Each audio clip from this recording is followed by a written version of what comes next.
Ay salamat natapos gid man ang eleksyon mga lodi no. Kay man nag-serve ta as electoral board og shoutout gali no sa akon nga mga upod sa C129. Sa amon nga mga upod nga mga gwapa og malipayon nga mga support staff. Shoutout sa inyo og di ko gid malipatan ang aton nga punchline. Ari na guys. Salamat sa inyo mga guys. Kag congratulations man no sa mga nagdaog kag ang wala maswertihan sa dason may ara pa man.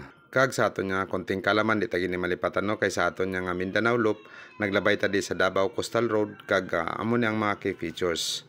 17.8 kilometers man lang ni mga lodi og naka 6.5 meters above sea level ni siya. Naka 8 lanes ni siya, naka traverse route ni siya kung gikan ka og Cotabato, then maglabay ka sa Turil, going to right side makaagi ka sa Bugo Aplaya, then Matina Aplaya amo ni siya ang Times Beach, sa Rojas Avenue ug Santa Ana Wharf og mulusot ni siya sa R Castillo mga lodi. Sa iba nga mga features niya ni mga lodi na ani siya geotubes, mga rocks, seawalls, wave deflectors kag may ara ni siya coastal protections. Kag ano pagid ang significance ang Davao Coastal Road mga lodi, coastal defense system. May ara siya storm surge, soil erosions kag improves connectivity kag naga-reduce ni siyang travel time in the different parts of the city mga lodi.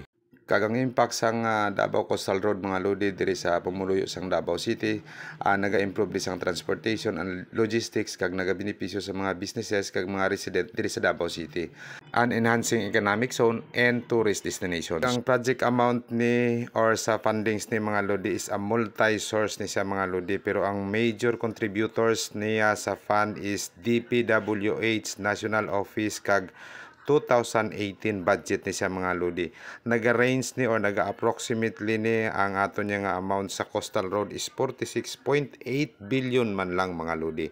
Shout out kay former President PRRD sa iya nga contribution diri sa Davao Coastal Road mga lodi. Ang China may ara man sa ilang grant construction sa Bocana Bridge. Ang LGU Davao nag-contribute man sang 1.5 billion kag ang ADB or Asian Development Bank mga lodi, sila na ang mga multi-source sang aton nga Davao Coastal Road mga lodi.